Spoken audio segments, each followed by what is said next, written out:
Bonsoir à tous. En octobre 2018, notre invité de ce soir était dans cette émission pour évoquer avec nous son exposition itinérante sur le dernier roi, le roi Béhanzin, le dernier roi du Dahomey à l'époque, l'actuel Bénin.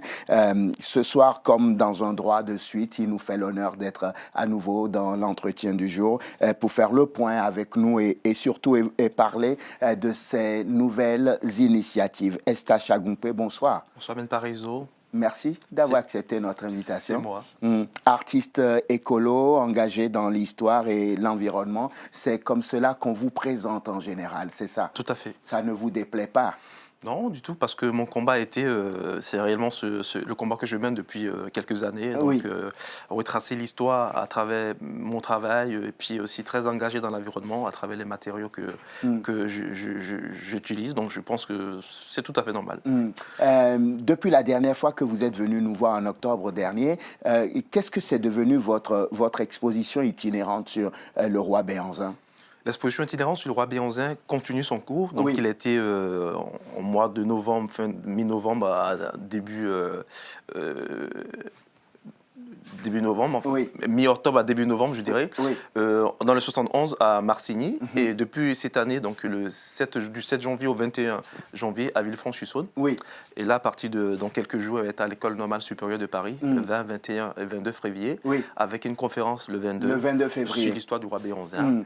Et quand j'ai vu ça, je me suis dit, tiens, la dernière fois qu'il avait exposé à Paris, c'était dans l'enceinte de l'ambassade du Bénin. Et cette fois-ci, il revient donc exposé à l'École normale supérieure, une école prestigieuse qui forme l'élite française. Et je me suis dit, est-ce que c'est un bon qualitatif pour lui? Oui, je dirais oui, parce que à travers le travail qui se fait, je commence à être connu. Également aussi, il faut dire que l'ambassade du Bénin a eu un rôle très important à jouer dans cette exposition qui va se faire à l'École supérieure normale de Paris, en me proposant, par rapport à la qualité du travail et l'histoire qu'il y a derrière le roi Béhanzin. Et donc, vous allez vous retrouver dans l'antre de la formation de l'élite française.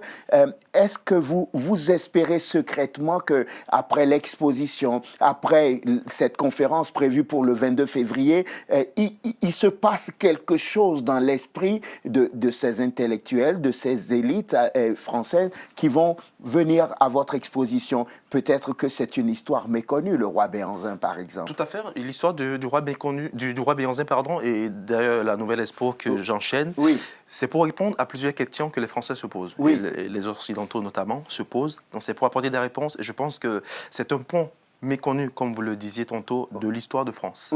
Sur la colonisation, sur plusieurs en fait, conflits qu'il y a eu en Afrique, notamment au Dahomey. Et donc c'est vrai, vous allez exposer donc à l'École normale supérieure, mais vous ne vous arrêtez pas là. En fait, vous êtes à cheval sur deux expositions. Vous avez lancé une nouvelle exposition, cette fois-ci sur ce qu'on a appelé le massacre de Thiaroye. On va se poser quelques minutes pour expliquer votre travail, l'histoire derrière, ce que vous défendez. Commençons par le début. Pour ceux qui ne connaissent pas le massacre de Thiaroye, 1er décembre 1944, qu'est-ce qui se passe en réalité? Ce qui se passe, c'est qu'il faut dire qu'entre les deux guerres mondiales, il va y avoir ce qu'on appelle les tirailleurs sénégalais. Ils ont été appelés aussi indigènes ou forces noires. Donc il faut rappeler que les tirailleurs sénégalais, ce n'étaient pas que des Sénégalais. Ils ont porté ce nom parce que le premier contingent de forces noires tirailleurs sénégalais était basé au Sénégal. Ils sont de toute la OF, donc Bénin, Dahomey, Tchad, voilà. À la fin de la Deuxième Guerre mondiale, donc, le général de Gaulle va opérer ce qu'on appelle le blanchiment des troupes. Donc, le blanchiment des troupes, c'était de remplacer les soldats noirs par des soldats blancs pour que ce ne soit pas en fait, les tirailleurs sénégalais qui ont permis à la France d'être libérée. Il y avait également en fait, tous les soldats qui étaient sous les nazis dans les Strandslag, toutes les prisons qui étaient un peu partout en France. Qui étaient des prisonniers de guerre, en fait. Des prisonniers de guerre, tout à fait, parce que l'Allemagne nazie craignait en fait, une contamination raciale. Donc il n'était pas question que ces soldats noirs demeurent en fait, arrivent en Allemagne. Donc, à la libération, tous ces prisonniers, y compris les démobilisés, en fait, les non démobilisés, en fait, les blanchis, je dirais, on devait en fait le payer le prime sur les arriérés de guerre, d'anciens combattants et tout. Donc ils ont perçu une petite partie et l'autre partie, on devait en fait le verser cela une fois ils arrivaient à Tiaroy. Donc Tiaroy se situe à 15 km de Dakar, c'est un camp militaire. À Morlaix, en novembre 1944, donc, à bord du Sicarcia, qui est un bateau britannique qui devait emmener en fait une partie de ces tirailleurs à Dakar. Il y a 315 tirailleurs qui vont refuser d'embarquer. Donc ils diront, écoutez, si vous ne nous payez pas la totalité de ce que vous nous devez, nous on ne bougera pas. D'accord. Donc ces 315 vont être pris et jetés à nouveau dans des prisons, dans les Côtes d'Armor, ils vont vivre cela comme une très grande déception parce que sous les nazis, ils étaient déjà emprisonnés, des prisonniers à la libération, donc la France pour laquelle ils ont combattu. Les faits à nouveau prisonniers. Donc c'était la plus grosse déception. Donc le reste, presque 1700 soldats tirés sénégalais à bord du Sicarcia vont foncer tout droit vers Dakar. Et quand ils arrivent à Dakar, ils vont réclamer ce qu'on leur doit. Le reste. Non seulement ils avaient le peu qu'ils avaient perçu, on devait leur monnayer ça en 500 francs de l'AOF. On dira non, vous êtes des indigènes, voilà, qu'est-ce que vous ferez avec tout cet argent? Donc on vous le fera à 250. Et, le reste, on leur refuse en plus de payer le complément, ce qu'on leur disait. Donc il va y avoir une rébellion pacifique qui va être matée par un bain de sang, ce qu'on appelle le massacre de Tiaroy, le 1er décembre 1944. Allez-y. Qui a été commandité par le général Marcel Dayan, qui était commandant de ces troupes-là. Et tous ces tirailleurs massacrés vont être enterrés dans des fosses communes. Vous allez très vite et je vais essayer de résumer votre pensée pour que ceux qui nous écoutent comprennent bien. Nous sommes vers la fin de la Deuxième Guerre mondiale. L'Allemagne est défaite, mais comme les prisonniers qu'ils avaient laissés sur le territoire sont des prisonniers qui ont défendu la France, on va demander à ces prisonniers de quitter la France pour qu'on n'ait pas l'impression qu'il y a eu trop de Noirs qui se sont battus pour la France et pour libérer, et entre autres la France. Il y a eu évidemment des Blancs, on ne va pas catégoriser. Et sauf que vous me dites qu'à Morlaix, à ce moment-là, il y aura donc une partie de ceux qui vont refuser de partir, on va les mettre en prison. Exactement. Les autres vont partir à Tiaroy. Et à Tiaroy, il va se passer ce que vous venez de me dire. Ils arrivent, ils ont foi en ce qu'on leur a dit et ils commencent à demander leur solde. Et l'armée coloniale à l'époque va prendre la responsabilité de tirer à la mitrailleuse sur des hommes qui ne sont même pas démobilisés, qui sont des soldats. Oui, c'est des soldats, oui, c'était pas encore démobilisés. Et après, on va nous dire qu'en fait, il y a eu une rébellion dans le camp. Tout à fait. Et que l'affrontement était inévitable. Tout à fait. Donc ça a été exactement comme vous l'êtes en train de le dire là, camouflé par une rébellion armée de la part des tirailleurs sénégalais, ce qui est complètement faux.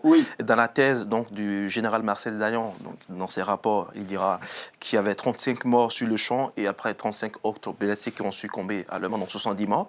Et le seul président français qui a osé, qui a eu le courage, un tant soit peu, de parler de ce massacre de Tiaroy, c'est François Hollande en 2014. Mais il en parle en disant qu'il y a eu une rébellion, mais il ne reconnaît pas véritablement la responsabilité de l'État français. Il reconnaît un tant soit peu, parce qu'il dira, voilà, ils nous ont aidés, ils ont combattu pour nous, mais en retour, pour les remercier, nous avons retourné nos âmes contre eux. Mais ce qui se passe, c'est qu'il n'y avait pas que 70 morts. Dans le massacre de Tiaroy, il y a eu plus de 300 tirailleurs sénégalais qui ont été massacrés et enterrés dans les fosses communes. On n'est pas d'accord sur les chiffres, vous le savez, ça. Voilà. Et les thèses, je m'appuie un peu sur le travail d'Amel Mabon, qui est une historienne à l'université Bretagne Sud, qui, quand on regarde les analyses, c'est complètement vrai ce qui se passe. Parce que pour camoufler ce massacre, le nombre de personnes de tirailleurs qui sont morts à Tiaroy, on dira qu'il y a une partie qui est descendue pendant l'escale de Casablanca. Sauf que le rapport qu'on retrouve à bord du Sicarcia, qui est un bateau britannique, dit complètement le contraire. En fait, c'est intéressant de souligner cette partie. Vous dites que pour ne pas montrer l'ampleur du dégât, parce que c'est des mitrailleuses quand même, et on a dit que le nombre qui était arrivé à Tiaroy n'était pas le même nombre qui avait embarqué.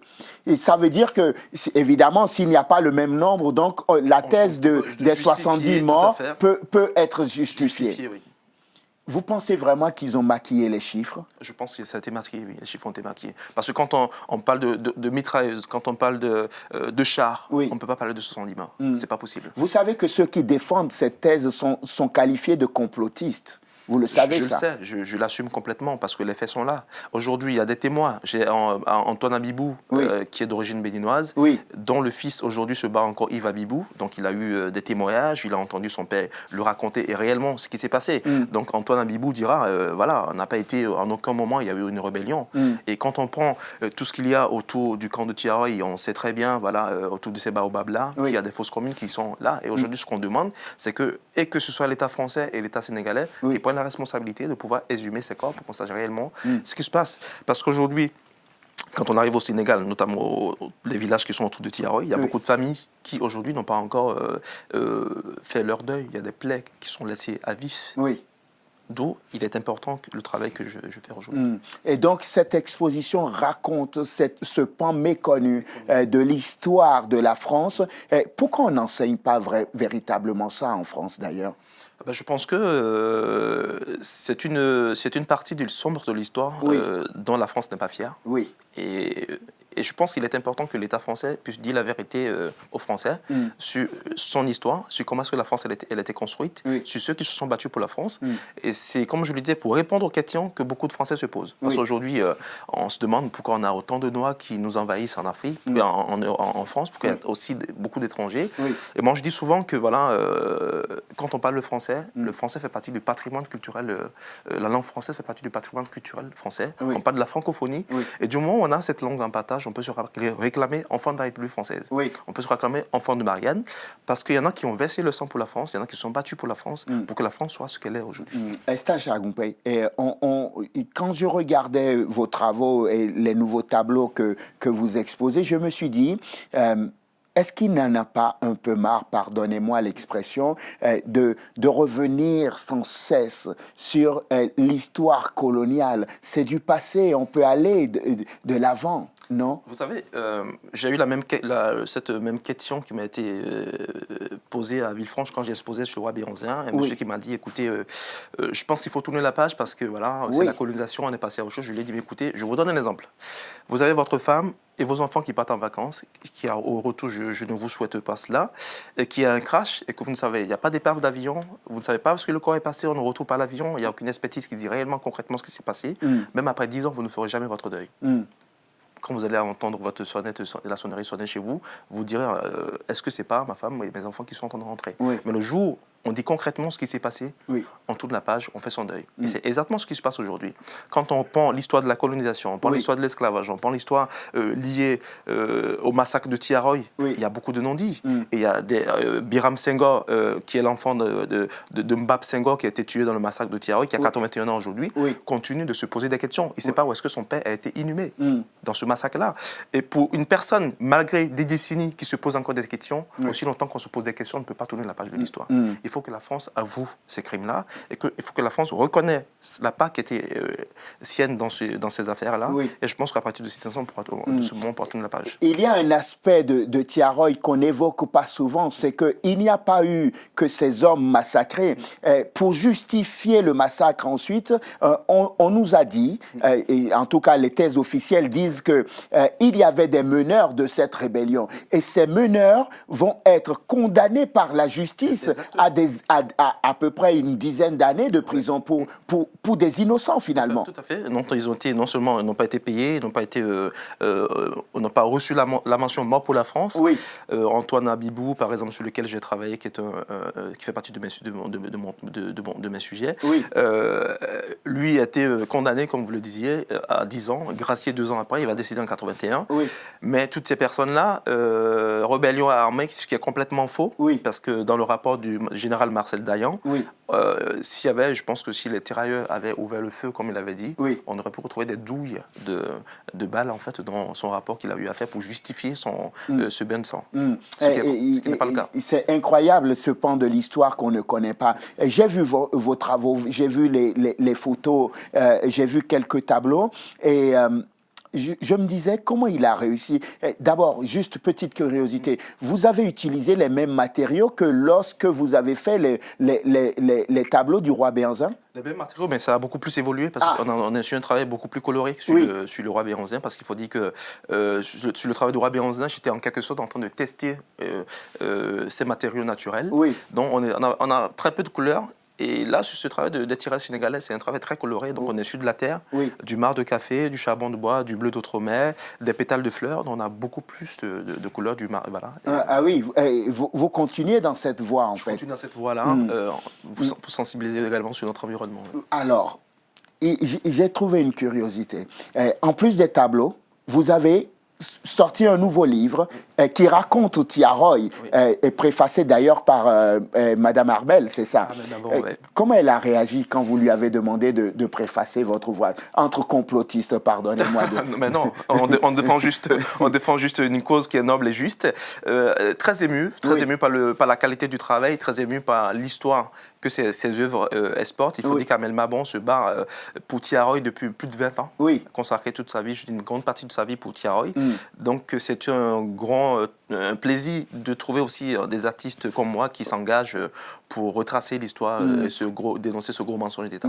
Elle a conseillé une bande dessinée d'ailleurs qui est intitulée Mort par la France. C'est elle qui a préfacé donc votre livre.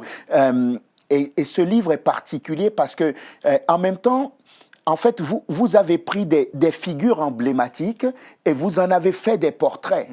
C'est ça. Et vous avez raconté leur histoire en disant, si vous ne me croyez pas sur Tiaroy, vous nous prenez par la main, vous dites, lis cette histoire de telle personne et tu comprendras mieux. Oui, tout à fait, parce que je suis parti pour travailler, pour reproduire tout ce travail sur des photos d'archives, des familles, de certains rapports scientifiques, notamment d'Amel Mabon aussi. Et c'est vrai, donc on a besoin en fait de voir pour croire. On a besoin de voir aussi, de toucher. L'être humain est très sensible au visuel, d'où l'importance en fait de ramener en fait toutes ces œuvres dans un livre, compiler un livre illustré qui reprend tous les tableaux de mon exposition et qui retrace mieux en fait chaque événement. Donc on a un tableau qui, par exemple, que j'ai nommé Le ventre de Tiaroy, qui reprend en fait toute la scène, un peu le massacre, les fausses communes autour du camp de Tiaroy, le sang de Tiaroy également, où on voit un peu les tirailleurs sénégalais en sang décédés un peu dans tous les sens, voilà. Et plusieurs d'autres tableaux comme ça aussi, Morlaix, le Sicarcia, toutes les grandes étapes de cette histoire. J'ai découvert qu'il y avait des histoires dans l'histoire, des histoires dans l'histoire, et que tout au long, entre les deux guerres que le monde a connues, il s'est passé des choses incroyables dont on ne nous a pas beaucoup parlé ou qu'on a tué volontairement ou d'une façon ou d'une autre. Je me suis arrêté sur l'histoire de ce navire en 14, le Sekana. Le Sekana, c'est un bateau qui transportait en fait des tirailleurs sénégalais qui partaient au front. Il y en avait 400 tirailleurs d'origine de l'ancienne Rotovolta, donc l'actuel Burkina Faso. Et ce navire va être bombardé torpillé par les Allemands. Par les Allemands, un sous-marin allemand. Et il va y avoir 190 tirailleurs sénégalais qui vont disparus en mer. Voilà, qui vont périr dans ces circonstances-là. Et on n'en entend pratiquement jamais parler. Donc c'est à bord de l'île Dieu, il y a quelques hommages qui ont été rendus à ces soldats-là. Et pas plus. Pas plus.